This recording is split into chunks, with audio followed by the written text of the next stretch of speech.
നമസ്കാരം. കൊല്ലത്തെ പ്രേമേന്ദ്രനെതിരെ ഒരു വലിയ ബോംബ് പൊട്ടിച്ചിരിക്കുകയാണ് മുകേഷ്.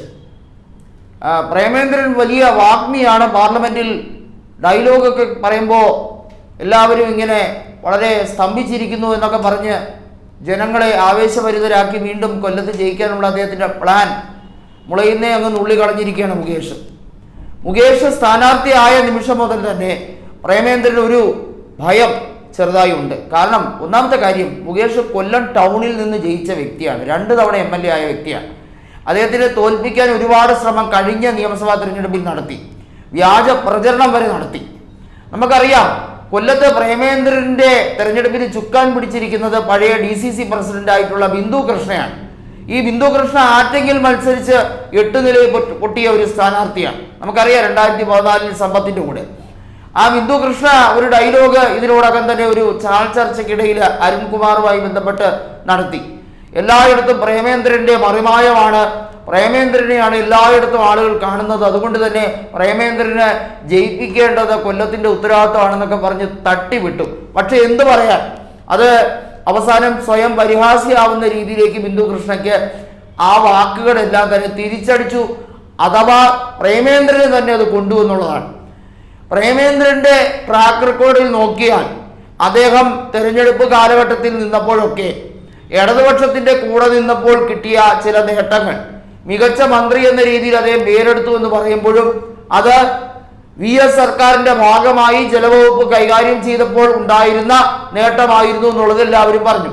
ഇനി രണ്ടാമതൊരു കാര്യം, പ്രേമേന്ദ്രൻ ഒരു വെല്ലുവിളി നടത്തി, തുറന്ന ചർച്ചയ്ക്ക് തയ്യാറാണ് എന്നുള്ളത്. അത് മുകേഷ് പൊളിച്ചടുക്കി. അതൊരു അതിമോഹമാണ് എന്ന് കൃത്യമായിട്ട് പറയുന്നുണ്ട്. കാരണം പ്രേമേന്ദ്രൻ ഇവിടെ വന്ന് കുറെ ഡയലോഗുകൾ അടിക്കാൻ വളരെ മിടുക്കനാണ്. നമുക്കറിയാം, ഡയലോഗുകളുടെ മാത്രം ഒരു കളിത്തോടനാണ് പ്രേമേന്ദ്രൻ എന്ന് വേണമെങ്കിൽ പറയാം. ആശാൽ ഒരു പ്രവർത്തനവും ഇല്ല, പക്ഷേ ഡയലോഗിന് ഒരു പഞ്ഞവും ഇല്ല.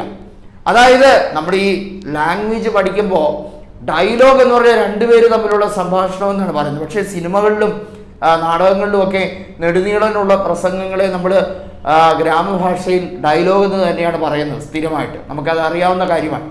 അപ്പോൾ ഈ പ്രേമേന്ദ്രൻ ഈ വാചകവടി കസരത്ത് അല്ലെങ്കിൽ വാചക കസരത്തിൻ്റെ കാര്യത്തിൽ ഒരു പഞ്ഞവും ഇല്ല എന്നുള്ളത് എടുത്തു പറയേണ്ട കാര്യമാണ്.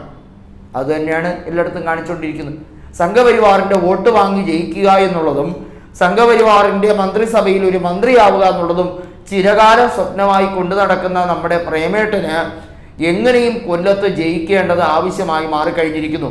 കഴിഞ്ഞ തവണത്തെ 1.5 ലക്ഷം പോയിട്ട് 50,000-ന്റെ ലീഡ് പോലും കിട്ടാനുള്ള യാതൊരു സാധ്യതയില്ല. എന്നാൽ ഒരു 5,000 വോട്ടിനെങ്കിലും ജയിക്കാൻ എന്തെങ്കിലും തക്കട തരികട കാണിക്കാം എന്നുള്ള ആഗ്രഹത്തിൽ നടക്കുകയാണ്.